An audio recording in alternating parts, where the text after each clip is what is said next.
प्रणाम।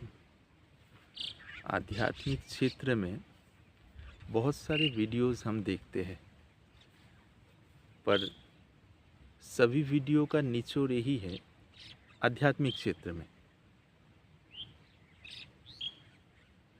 कि गुरु से प्राप्त किया जाए सही मार्ग और उसके अनुसार चला जाए। ज्यों-ज्यों हम चलेंगे, आगे बढ़ेंगे, त्यों-त्यों हमारे में सादगी आएगी,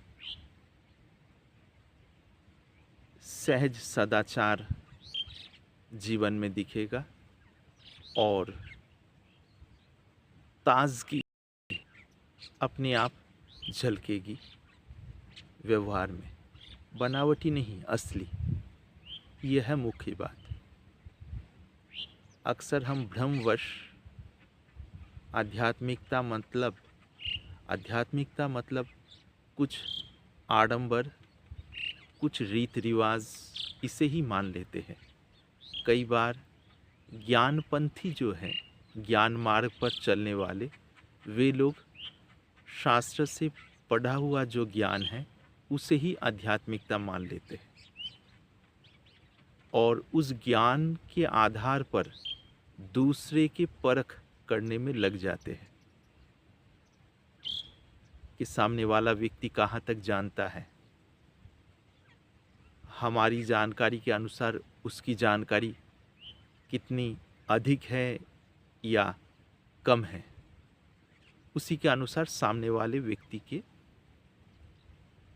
प्रति एक सहज दृष्टिकोण बनती है। तो अक्सर वैसे लोग जो ज्ञान मार्ग पर चलते हुए आध्यात्मिकता की चर्चा करते हैं, यानी ज्ञान चर्चा करते हैं, खास करके वेदांत या विशुद्ध चेतन या चैतन्य की चर्चा करते हैं। चैतन्य की तो चर्चा नहीं होती है, उस मार्ग पर चलने के लिए किस प्रकार की मन दशा होनी चाहिए उसकी चर्चा करते हैं।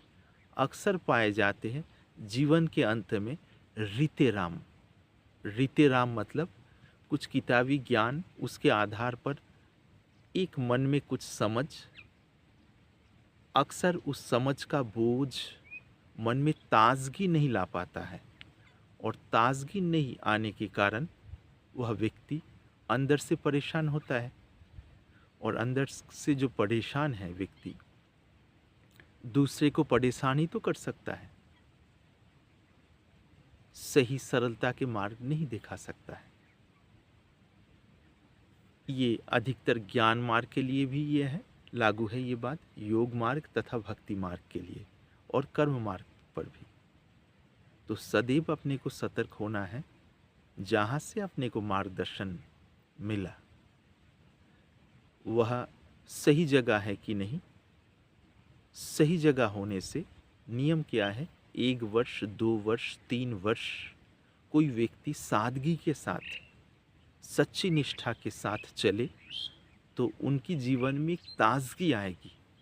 लोगों को नीचा दिखाने की जो प्रयास अहम वृत्ति के कारण होता है, मुख्य रूप से ये प्रयास अपने आप कम होता जाएगा।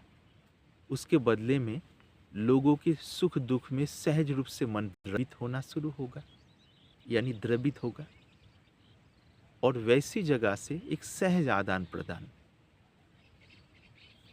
ये बोलने का मतलब कदापि ये नहीं कि जो महापुरुषों के द्वारा बताई गई जो मार्ग है, शास्त्र में जो जिस मार्ग के लिए वर्णन है उसके अनुसार न चले, ऐसी बात नहीं है।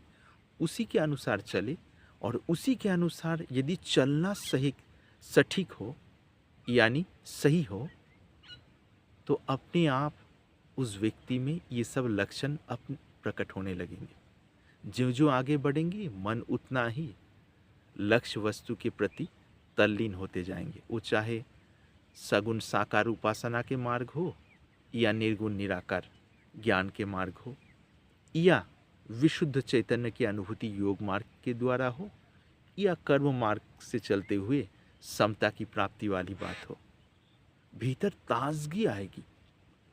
महत्वपूर्ण बात है, ये ताजगी आएगी, बोझ नहीं होगा।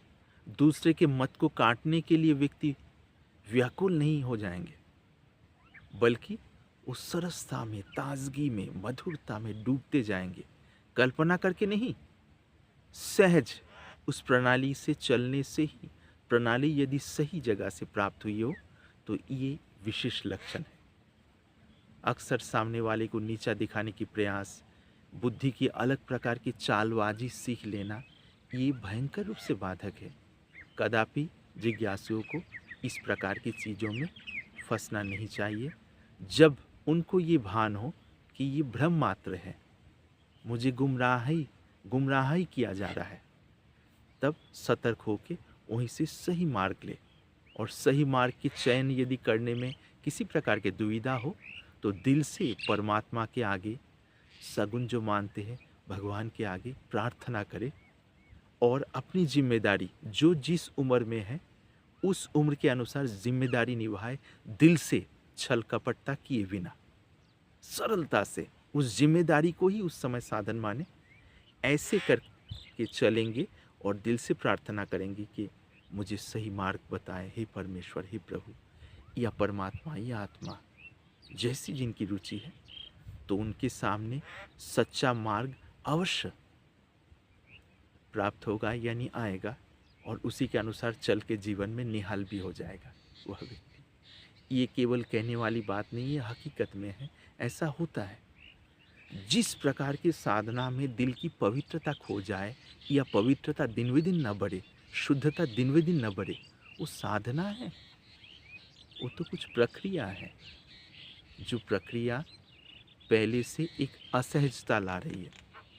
साधना के द्वारा शुद्धता है, शुद्धता क्रमशः गहरी से गहरी स्थिति में, गहरी से गहरी अनुभूतियों से परिचित कराते हुए आगे ले जाते। यही सहज शैली है, शास्त्र वचन भी यही है, और महापुरुषों यानी आप्त वाक्य भी इसी के अनुरूप है।